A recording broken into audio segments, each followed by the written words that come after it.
this day po ni Black Nazarene. Ano po, natatapos pa sa nasumisa, di nakakaluwas sa auto.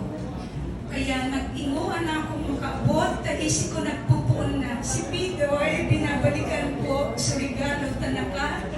Sa ito pa lang auto, di nakakaluwas sa auto, takadakil ko auto, may procession na. But I have a very special gift for you. Sana po i-treasure mo and ipasa-pasa mo pa because that is, I hope you will consider it as an heirloom because it came from Israel during our trip to the Holy Land.